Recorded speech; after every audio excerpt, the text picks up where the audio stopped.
Hello, once again we're talking on the comfy living, and just a quick shout out to some of the followers that I do know. I wish I knew you all, but just to say hello to Jonah, Eddie Cash, Jamie and Poppy. A conversation about £100 needs to be had, and then Alan Rogers and Homebird. So I hope this finds you all well and good, and I hope you find these segments that we do interesting. So I'm catching up a bit on the boat section that I did, talking about the Venter. So I'm just going to say that there was a few bits and pieces I missed off that.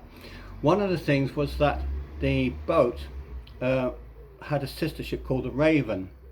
This was owned by a man called Alan Chidgey, and when he did it up, Golden Homes featured it in one of their magazines. Golden Homes was a magazine you could buy in the 60s, and section by section to build up your knowledge of carpentry and home innovation, things like that. So there was a section on the Raven.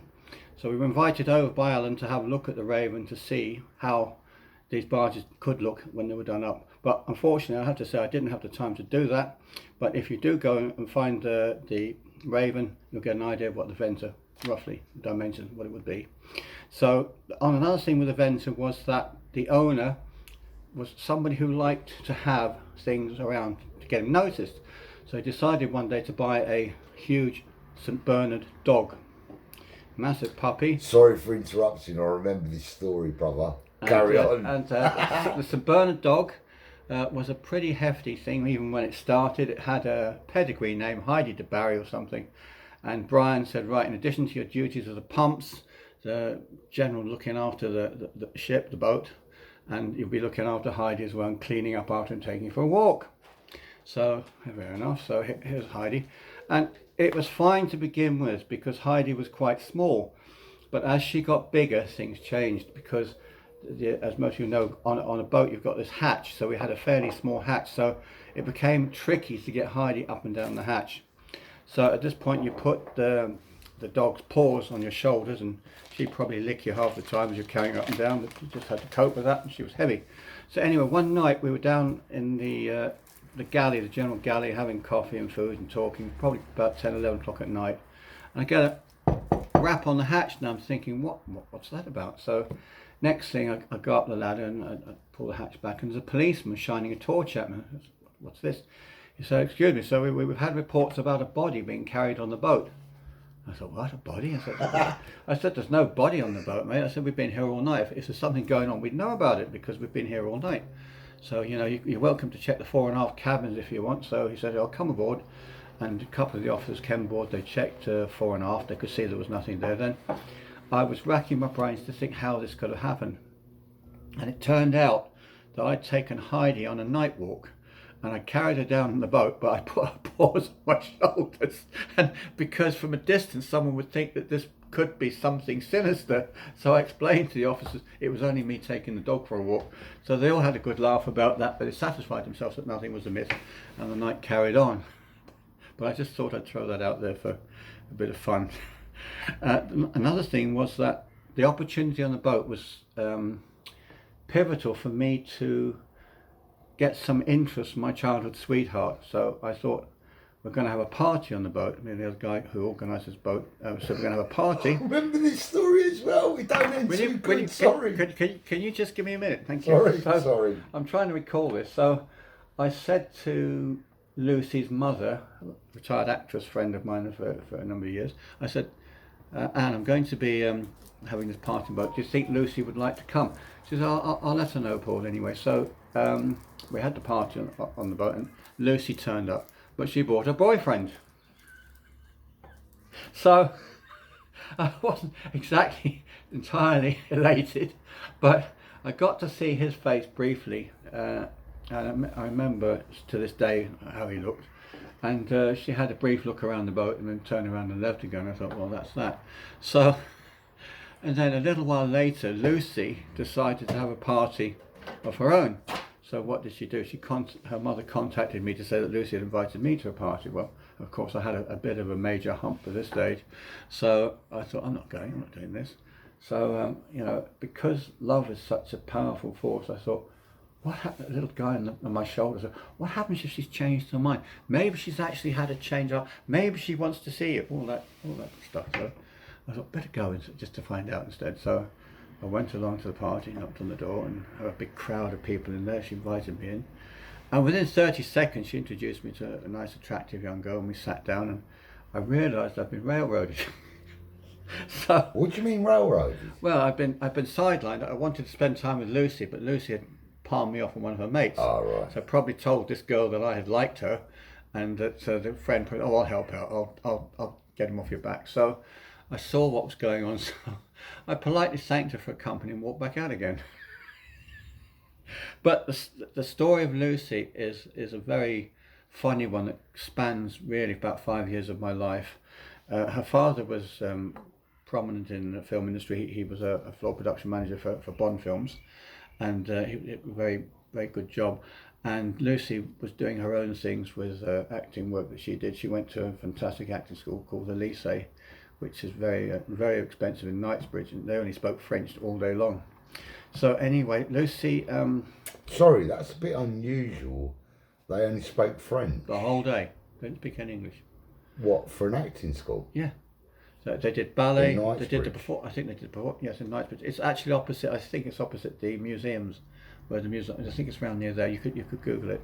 It's a well-known place, but hugely expensive. And I was told they only speak French. What year was this? Sorry, Paul.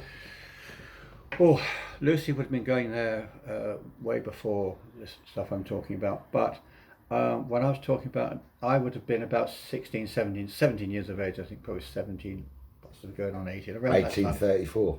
Yeah. Sorry, brother. Yeah. So about that kind of it was a long time ago. What year though, seriously? I think probably about 1970, that sort of era.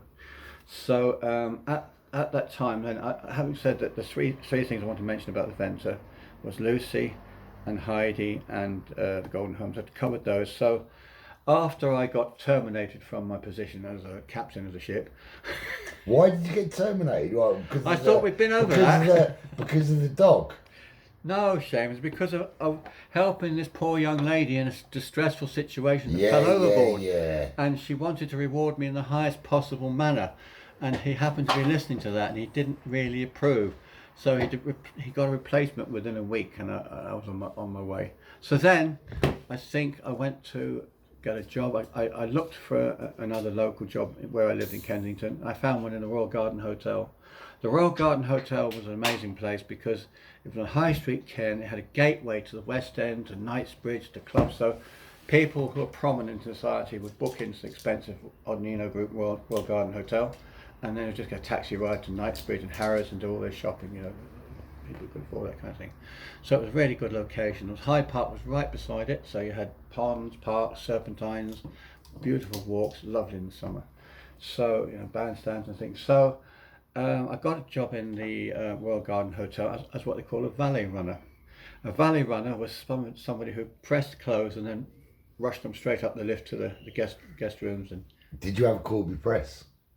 I don't know what I used, but I think I did steam. And so anyway, I got the job of my boss said, hey, can you press this dress and take it up to such and such a room? So I I didn't think too much of it. I steamed this dress and tried to get all the wrinkles out of it, and I carefully wrapped it in. Hold on, dude. Hold on. Who was the dress for? Do you really want to know? Sorry, So this is a mystery, right? Oh. So I took the dress up to this room, and a very, very, very, very attractive young lady opened the door, and I was kind of a bit, oh wow, this is really nice. So I handed her. I said, "Here's your dress, Mum." And she said, "Thank you very much." She handed me a 50p tip, which back in those days was quite a big tip. So I took 50 pence. 50p was a tip. It was one coin. So I took it back downstairs, put it in my pocket. So I had a look at the guest, and I said to her, "Who was that?" And I looked at her. Her name was Britt Ekland. Now I didn't know. No way. I didn't even know who Britt Ekland was in those days. That Scandinavian art chick from the 60s. Yeah. So her name was Britt Ekland. I thought, wow, she's nice. And then I had a look at the guest list to see who else was in. And Roger Moore was on the list. Wasn't she married to Peter Sellers? I think so. Yes, she was. And I think around that time she was doing a Bond film with Roger Moore, because Roger Moore was booked in as well. So I thought that her connection at the time was to Peter Sellers, because, as you know, I've got some film industry stuff that I got involved, so I know something about the names of people. But it turned out that Roger Moore was in the hotel. So I suspect that they were there filming Moonraker. Now, Moonraker was one of the early Bond I films. actually went with Jamie to watch Moonraker. It was the most boring James Bond film I ever watched. And we also went to water shit down, and I shit my pants. I just moved up from London. I was about 10 years of age. Sorry to interrupt, Paul, but It's a funny story. carry on. So yeah, so basically, Moonraker was one of the early Bond films. This ties in with something else I told you in the last one about a guy called Kim, who I kind of knew, but we weren't closest of friends. And Kim was, I think, in Moonraker. So he plays like a Navy lieutenant, and they're doing a raid on the bunker or something. This place, and Kim gets blown up in after a few minutes. You actually knew him, didn't you? I did. I knew him quite well. Yeah. And I'm not picking up my brother Paul. I call him my uncle Paul because he's my auntie's bestest friend. But listen, gonna have a Paul. sip. Oi, listen. Go on. I'm not because you didn't. Oh, me and Paul talked before we'd done this, and he didn't know to mention the real. This guy actually knows, and he was school friends with the first Bond lady, the first James Bond. Oi, sorry for mentioning it, but am I right or am I right? You're right about that, Shay. But this is a funny story, and I'm going to finish off the Kim chapter because there's another funny thing that happened. As I say, there was two Canadian guys, Mark and Nick Franklin. They were the funniest thing that ever walked this earth. There was these two flower hats who were about 6'2", and they had drain pipe trousers, pointed shoes, and everything. Like a Huckleberry Finn. So Oh, I love Huckleberry Finn. They sound like Aussies, dude. So if they had straws out the mouth, that would be it. So anyway, Mark and Nick acquired Kim as a friend, and had me as a friend. So when we go out, Mark and Nick would be in the middle, and I would be on one side of them, and Kim would be on the other side. But here was a story about Kim. We didn't have a lot of time for each other. I was a bit resentful of the fact he was formerly trained in School of Acting and Dancing, which was pretty nice, you know. But you're not that resentful of anyone. You're Not really. But when I was a teenager, I saw his behaviour and saw how he was. He would walk along the street and he would do a very funny thing, which I called the Kim limp. So he'd be walking along High Street, Ken. Suddenly, Sounds like a bender. Cool. he'd drop his shoulder and start walking funny. I might do this walk one day because I think it's so funny. I was trying to remember it because it's quite tricky because he was pretty healthy. And so he'd suddenly start walking at an angle, and the girls would look at him. And he had a beautiful black suit, lemon shirt, good-looking, tall, dark. He looked like something out of Rudyard Kipling. Mowgli, you know. Black suit. A black suit with a lemon shirt. Absolutely. Polished shoes. Because he was doing Bond film stuff. He was making the money. So he would start walking along, and I thought, you know what? That's not very nice. And these girls would go past. Oh, look at that bloke. What a shame. And you got jealous. And then after about 5 minutes, start walking straight again. But that's what he was like. He was very funny. But I guess he was... Whatever happened to him, Paul? I don't know. I saw him doing a Gillette commercial a few years ago, so I think he's still doing bits and pieces. I never followed his career because I wasn't too, you know, Enamoured is a good word, so I left him to it. But just to say that we got into a party one night, Kim and I got a little bit pissed with each other, and on the wall was two swords. And I don't know who did this first, either he did or I did. I grabbed the sword and I wanted That is not like you, dude. Shut him up, right? Different side of the ball coming out. I didn't know about this, guys. Go on. But I hadn't a clue which end of the sword to use. You know, I took it off the wall and we started fencing. And you say posh. And next thing, we both got thrown out the party and chucked out on our ears, and the sword's obviously taken off. Did you have alcohol taken? I'd say so. I can't remember how much. I've never seen Paul with alcohol, by the way. But in those days, a little bit would go a long way. Dude, we haven't got round to... Do you remember when you was in Wales? Sorry for interrupting, guys, but Paul said I need to interrupt some times because... Ask me questions. So Yeah. You said, but this is so random, but it reminds me, you told me a story when you was on a bike in Wales with some lads. Oh. Right, let's leave it there. Right. That Well, we'll come there's to so that. much Paul's got to tell. He's lived a. There's so that this was going to be another segment I was going to do, and it was going to be called Let's. the man with 10 lives. Right. Listen. Right. Because We'll I get back to reckon I that. could do that. Now, What are we going to call this segment though? Britt well, Ekland. you could either call it a pressing engagement with Britt Ekland, or you could call it good day, Miss Goodnight, because Goodnight was the name of the part she played in Moonrake, Miss Goodnight. So I say good day, Miss Goodnight. Do you know what? Paul's so paranoid about Mrs. Homebird, the married Yorkshire woman, and he loves Homebird. Well, the thing is, I'm respectful of the fact that people are married, and I just want to reach out to people in a nice way. People not to get the wrong. I have impression. jokes with you, bruv, but no, like I told you, she's married to a fucking serious military man. Yeah, she's a Sons of Anarchy. Don't get too flirty with my Homebird. Yeah? No. I'll keep it. But Homebird, on a serious note, he loves your comments. He loves Alan and James. Yeah, and I love all of your comments, and I appreciate the fact that you find these interesting, because when I start doing these, I don't really know what's interesting. Someone might say, oh, that's boring, and someone else might say, oh, that's interesting. It's only a question of what people like. There's a few subjects we haven't touched on yet, but I think they're interesting. So I'll carry on with the conversation. Sorry, but Homebird's your #1 fan, bro. He don't like it, but we all love Homebird. She's the original quiz Yeah, master. I think she must be a Homebird, lovely we're lady. doing quizzes soon, girl. So hope all's going especially well for your Homebird, and lovely that you're able to look at this. And so with the story, I was working in the Royal Garden Hotel. I pressed Britt Ekland's dress. Your Brenner was there, but No. I Now missed you're him. making... What, you want to make your Brinner? Hold on a minute. Are you making this up? No, can you just let me finish? Your Brenner was there, but I missed him because he was on the guest list. But I've been told that he was walking down High Street. I said, well, what did he look like? I'll keep an eye. He was wearing jeans, a pair of trainers, and a bomber Bald as jacket. fuck. A bomber jacket. He was very Bald as cool. He's short. He's not tall. Your Brenner's not tall. He's short. He's a Russian, very accomplished Weren't he dancer. Kojak? Hey, Weren't you Bruno Kojak? I never met Kojak. No. What was... No, who was your Kojak? Kojak was Ten Savalas. Oh, yeah.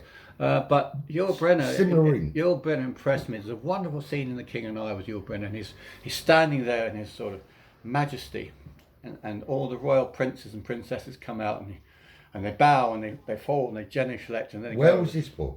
This was the film King and I. Now I had nothing to do with this. I had no involvement. Yeah, but what was it? A theatre or cinema or where? Oh, it was an epic, the King and I film. It was a musical made in the 60s, I think, with Deborah Carr and Yul Brynner. But Deborah Carr I'm going to talk about slightly, because Deborah Carr is interesting, and I had some information about her. She helped her daughter direct a film called Eye of the Devil. Eye of the Devil was a black and white film, right? But the funny thing I love black and white. That's my genre. 1930s, dude. I've got to watch this, and Deborah Carr was in the car with David Niven in one of those old-fashioned 4.5 litre Bentleys with a running David boards. Niven. Running Old boards, English, yeah, okay? sorry. And in the front of the car was someone I recognised by her legs. Sophie Loren. No, a child. This was the sister. Oh, that sounds wrong. This was the sister of an actress that I love. So I used to see Suki a lot around the house when I go around to see Lucy. Oh. Suki would be there, and she had this particular style of One of your clothing. family friends. Yeah. Saying. So she was kicking the stuffing out of the dashboard of this Bentley. So absolutely in a Big mega up Bentley. tantrum. I know those legs because she'd done ballet. So the legs were like a car horse. You don't mess with these legs; it break your neck. So I saw Suki in that. So the mother also had a cameo role as the maid. She was what do you call it, the housemaid. So she was in it. The mum was in it. Suki was in, and Deborah Carr helped her daughter direct this film, because Deborah Carr's daughter became a director. So I had a stronger affinity for the fact that she'd helped her youngster develop this film. But Deborah Carr was, to me, a phenomenal actress, and she had I think she won a I'm Golden. gonna have to Google her after, dude. Because she was so refined, Deborah Carr. She was like the other great icon we have. When you mentioned it, I thought you was going to go say Jane Collins or someone. No, but I'm trying to remember. So I spoke to Lucy's mum about Deborah Carr, because she told me that Deborah Carr had got involved in the directing of this film, because I said I seen Suki in this thing, and she said yes, that's right, that was Suki. Suki and I did not like each other. Suki would come up to me. I think it's what would you call it? A reiterating fact that people don't like you, Paul. Are they jealous or? I would say that my presence showing an interest in a sister didn't go down well with Suki. And Suki would say, "I know why you're here." Well, what's that? You're here to see my sister, aren't you? Well, okay. And Was she fit though? Was she good looking? Lucy was very good looking. No, the other girl. Suki, I think, was a pretty enough child. Yeah, Dude, oi. But I would just say Suki was like a wasp. Anytime I was there, she'd be trying to sting me. So what age was you and what age was Suki? Suki would be probably about 8, 9, 10 sort of age. And what age were you? And I'd be probably about 16, something like that. But Anne tried to get me to kind of, make friends with Suki and put away the animosity. And she said, "Oh, why don't you make Suki a rabbit hutch or something?" I'm not making her anything. I regret it. I wish I had been able to build a bridge with her, because I think, looking back now, I understood why she behaved the way she did. But she took it out of me, and I would have my problems. So anyway, getting back to that, Deborah Carr then, Anne had informed me that she had been involved in the directing of this film, Hardadell. It's a lovely film. It's an Ockott story, and the late Sharon Tate was in it. What was the film called? Sharon Tate. Now, who remembers Sharon Tate? I do. Roman Polanski's wife that got killed. Sadly got killed. So Sharon Tate was in the film with Suki, David Niven, and Deborah Carr. So Suki was actually in the film with Sharon Tate? Yeah. Guys, honestly, I don't even know. That's why it's clarified. It's called Eye of the Devil. Eye of the Devil, it's called. And I think you probably still get it. And it's an occult thriller, I think. And it's quite good. Another film that Suki did was one called Bunny Lake is Missing. And Bunny Lake was Missing was done about the same time. That's a very, very good psychological. If you like psychological films, I do recommend looking at Bunny Lake is Missing. It had a fantastic actress too called Carol Linley, who some may remember was involved with the Poseidon Adventure. She was I remember that very, very, very, very pretty girl involved with Ernest Borgnine and some other.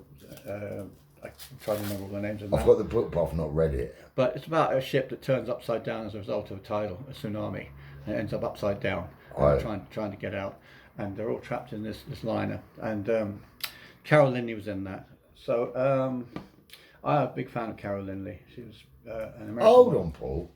You mentioned these names like people are going to have to Google this after. Who's Carol Linley? Carol Linley was an American model who became an actress.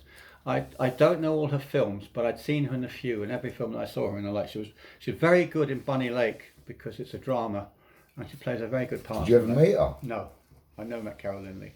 I would have liked to, but she was amazing. And I'm just trying to pick up the threads of what I did know. So, working in the Royal Garden Hotel was this wonderful experience. Pressing the address for people, we used to get meals on duty. You didn't think that. And there was a beautiful chambermaid that I was really struck on. Oh, the one thing I'll interrupt here, Paul. The one thing about this little tinker, he's a bit of lovebird. He's like a character. Oh yeah. Me? Yeah. You got children my age, brother. Looking at someone else. Yeah. Go on. Oh yeah, he's got children my age. He's how will you say? Sowed your seas far and wide. I wouldn't say that, Seamus. I did confine them to mostly one or two individuals, but yeah, I know what you mean. 6 children is. I finally managed to get tell you, it was all right then. He's an old stud pony. Paul, I love you, brother. But going back to that era, so I left the Royal Garden Hotel. I didn't like it, but I moved around the hotel scene, and I went to work in another hotel down the road called Kensington Close. Now, funny story about the Kensington Close was Martin Zoot worked there as well. He'll tell you about Zoot. The bloke in the Bond films. No, Zoot is my mate when he comes up. He works. Oh yeah. Oh, the Hungarian aristocrat. Is he the Hungarian aristocrat? Yeah, he had a crush. He had a crush on the housekeeper. Oi, guys, you think Paul's interesting? Wait till we meet the Hungarian housekeeper. What do you mean Zoot? Zoot is. I could do podcast after podcast on Zoot because the things that happened to him was just so funny. Oi, just give me a little 60 seconds about. Oi, tempt the people. Tell me about Zoot in 60 seconds. Zoot. His life story. No, Zoot. This I've got to get out because it's really so funny. Zoot, when